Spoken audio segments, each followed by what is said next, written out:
जी, तो तबाही फेर दी है आज संजू सैमसन ने इंडिया की तरफ से और इंडियन टीम को पहुंचा दिया है जी आईसीसी T20 वर्ल्ड कप 2026 के सेमीफाइनल में। जी, अब उनका मुकाबला होगा इंग्लैंड के खिलाफ। क्या कमाल इनिंग्स, क्या सॉलिड इनिंग्स इस बंदे ने खेली है संजू सैमसन ने। मुझे समझ नहीं आ रही कि ये बंदा अब तक इंडियन टीम का हिस्सा क्यों नहीं रहा स्टार्ट से, और उसको क्यों इतना लेट इंट्रोड्यूस कराया गया है, जबकि ये आईपीएल का भी परफॉर्मर है और एक बड़ा सॉलिड प्लेयर है। और जिस किस्म के स्ट्रोक्स, ऑल राउंड स्ट्रोक्स आज संजू सैमसन ने खेले हैं, मुझे लग रहा है कि जैसे हंग्री हुए थे, वो इस मौके की तलाश में थे कि उनको इस किस्म का कोई सिचुएशन मिले कि वो डिलीवर करें। और अब मेरे ख्याल से संजू सैमसन की एक लंबे अरसे तक इस इंडियन टीम की T20 फॉर्मेट में तो जगह पक्की हो गई, ये तो बात तय है भाई। क्योंकि जो डोमिनेट किया है संजू सैमसन ने, विव रिचर्ड्स की याद आ गई। जी, विव रिचर्ड्स किसी ज़माने में इस तरह खेला करते थे, ऑपोजिशंस के अगेंस्ट, और डोमिनेट किया करते थे बॉलर्स को।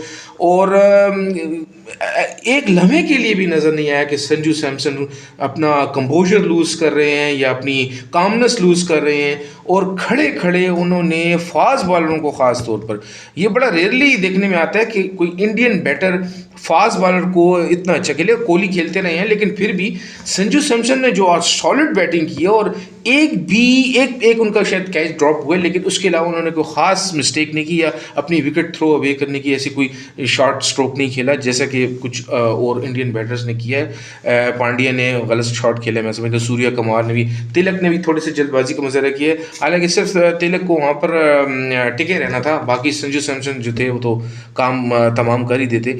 तो कहने का मकसद ये है कि देखें, जब आप मेरिट पर प्लेयर्स को आगे लाएंगे, जो परफॉर्मेंस को देखकर प्लेयर्स को सेलेक्ट करेंगे, तो भाई इस तरह की परफॉर्मेंस टीम की तरफ से आना लाजिम है। काश के हमारे पीसीबी सेलेक्टर्स और जो हमारे करता धरता हैं वो ये बात समझ सकते हैं, और काश वो भी जो पाकिस्तान के बेहतरीन जो टैलेंट है, जिन्होंने परफॉर्मेंसेस दी हुई हैं डोमेस्टिक सर्किट में, उनको आगे लाते, ना कि वही जो पुराने जो चले हुए कारतूस हैं उन्हीं को बार बार मौका दे दें। जिन्होंने क्या मैं आपको बताऊं, जो श्रीलंका के खिलाफ हुआ है कि बस मतलब वो 6 रन भी बन जाते तो अच्छा था, एक ही तरफ फिर ऑपरेशन क्लीन अप होता। बहरहाल जो भी है, तो कहने का मकसद ये है कि जब तक आप ईमानदारी से टीम सिलेक्शन नहीं करेंगे, भाई आपकी जो है तो टीम परफॉर्मेंस नहीं करेगी, बड़े स्टेज पे वो फॉल्टर करेगी। हमने श्रीलंका के अगेंस्ट देख लिया, एक लम्हे लग रहा था कि शायद श्रीलंका को ये रिस्ट्रिक्ट कर लेंगे 147 और लेस पे, लेकिन वो तो श्रीलंका तो टोटली चेस करने जा रहा था। तो ये बता रहा है कि कितनी वीकनेसेस है हमारी टीम में। बहरहाल आज बात पाकिस्तान टीम की नहीं करते, और बात आज इंडिया की कामयाबी की होगी सेमीफाइनल तक। जैसा कि मैंने उन्हें कहा कि उन्होंने रसाई हासिल कर लिया, अब उनका मुकाबला होगा इंग्लैंड से।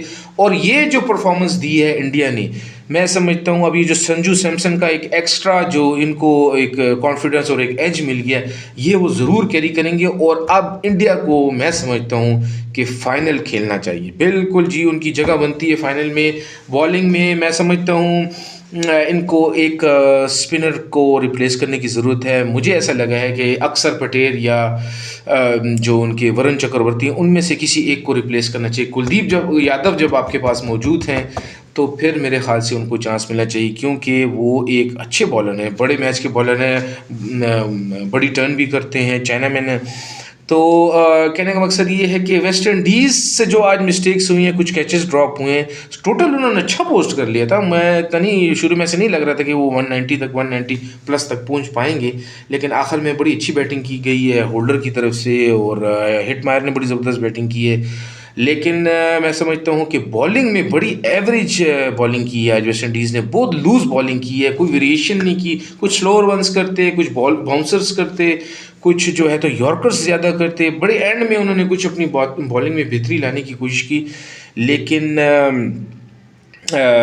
जो है तो कैपिटलाइज नहीं कर सके। और बहुत उन्होंने इजी लूज़ बॉलिंग की, जिसका इंडिया ने फ़ायदा उठाया, और क्या कमाल इनिंग्स खेली है। मैं समझता हूँ संजू सैमसन ने, मज़ा आ गया इनिंग्स देख के, मज़ा आ गया। सॉलिड इनिंग्स थी, हर ग्राउंड के चारों तरफ उन्होंने स्ट्रोक्स खेले हैं, और खड़े खड़े अपनी जगह पे खड़े खड़े, मतलब ये नहीं है कि कोई बहुत आगे पीछे हल्का फुल्का उन्होंने छोटी सी वो की है, शफल किया है, लेकिन बहुत ज़्यादा ना स्पिनर्स के अगेंस्ट कोई उन्होंने अपना क्रीज छोड़ा, उन्होंने रिस्क नहीं लिया। जब उनको पता है कि भाई मैं एक पावर हिटर हूँ मेरा बैट बहुत अच्छा है, मुझे क्या ज़रूरत है क्रीज से बाहर निकलने की, मैं खड़े खड़े ही छक्के लगाऊंगा। स्पिनर्स को भी उसने छक्के लगाए, फास्ट बॉलर्स को भी उसने छक्के लगाए। बड़ा रेयरली ऐसा देखने में आता है कि कोई इंडियन प्लेयर फास्ट बॉलिंग को इस तरह छक्के चौके लगाए जो आज संजू सैमसन ने किया। बहरहाल जो भी है, अब इंडिया जो है तो सेमीफाइनल में पहुंच गया है, और अब देखना ये होगा कि यहाँ से मैं ये समझता हूँ कि अब जबकि इतनी अच्छी परफॉर्मेंस होगी तो फाइनल तो इंडिया का खेलना बनता है, और इंडिया को अब जो है तो वर्ल्ड कप जीतना चाहिए। इंडिया ने 2016 के सेमीफाइनल का बदला जो है तो वेस्ट इंडीज़ से ले लिया है। वेस्ट इंडीज़ ने अगर आपको याद हो, इंडिया ने कुछ 190 प्लस रन बनाए थे सेमीफाइनल 2016 में, और वो चेस कर लिया था वेस्ट इंडीज़ ने, कोई 3 विकेट पे चेस कर लिया था। उसका बड़ा ज़बरदस्त बदला लिया है आज इंडिया ने, और इंडिया ने बताया है कि रिवेंज कैसे लिया जाता है। तिलक वर्मा ने बड़ी ज़बरदस्त बैटिंग की, बड़ा ज़बरदस्त क्लास का प्लेयर है ये तिलक वर्मा, और अभी तक हमने इसका ट्रू कलर्स अभी तक नहीं देखे, क्योंकि वो जारी बात है नीचे आके खेलते हैं वगैरह, तो अभी तक हम उनको अगर वो थोड़ा और ऊपर खेलें, आप जबकि इस मैच में थोड़ा ऊपर आए हैं, तो अगर वो थोड़ा और ऊपर खेलें तो उनके भी पास बड़े ज़बरदस्त स्ट्रोक्स हैं, और बड़े ज़बरदस्त पावर हिटर हैं। ग्राउंड क्लियर करना बड़े आसानी से क्लियर कर लेते हैं, छक्का और चौका जो तो कहने का मकसद ये है कि इंडिया की तरफ से बेहतरीन परफॉर्मेंस आई है आज, और जैसा कि मैंने आपसे कहा कि ये इस इंडियन टीम को देख कर अब हमें भी, पाकिस्तान क्रिकेट बोर्ड को भी बड़ी तब्दीलियां करनी चाहिए, और नया टैलेंट आप आगे लाएं, आपके पास मौजूद है। आप पावर हिटर्स लाएं जो कि ग्राउंड क्लियर कर सकें, जैसा कि संजू सैमसन करते हैं, जैसे कि हार्दिक पांड्या करते हैं, जैसे कि तिलक वर्मा करते हैं, जैसे कि सूर्य कुमार यादव करते हैं। भाई कहीं ना कहीं मौजूद होंगे ऐसे प्लेयर्स पाकिस्तानी डोमेस्टिक सर्किट में, उनको आगे लाएं। 3 फॉर्मेट्स की 3 अलग अलग टीमें बनाएं, 3 अलग अलग कैप्टन बनाएं, इस तरह ज़्यादा खिलाड़ियों को खेलने का मौका मिलेगा, फिटनेस भी अच्छी रहेगी, परफॉर्मेंसेस भी नज़र आएंगी। ठीक है ना, आप एक ही प्लेयर्स को तीनों फॉर्मेट में खिला रहे हैं, फिर परफॉर्मेंस आती नहीं है। कुछ जो हमारे प्लेयर्स हैं वो T20 के लिए सूटेबल नहीं है।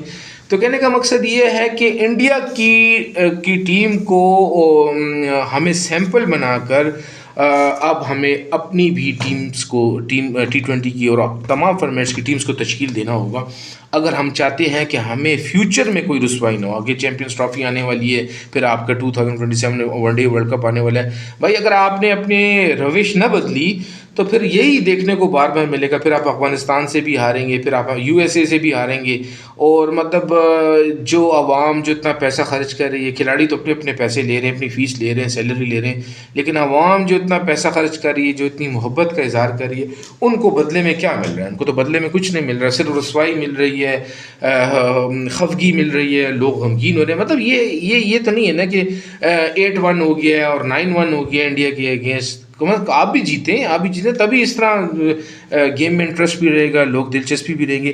तो कमाल परफॉर्मेंस आज संजू सैमसन की तरफ से, दिल खुश हो गया इनकी इनिंग्स देख के, और मज़ा आ गया जी। डोमिनेटिंग इनिंग्स, विव रिचर्ड्स की याद आ गई। बस मैं तो ये कहूँगा संजू सैमसन को देखकर, और अब इंडिया को मुझे लगता है T20 वर्ल्ड कप 2026 जीतना चाहिए। Keep watching Laeeq Ahmed, please like share and subscribe my channel.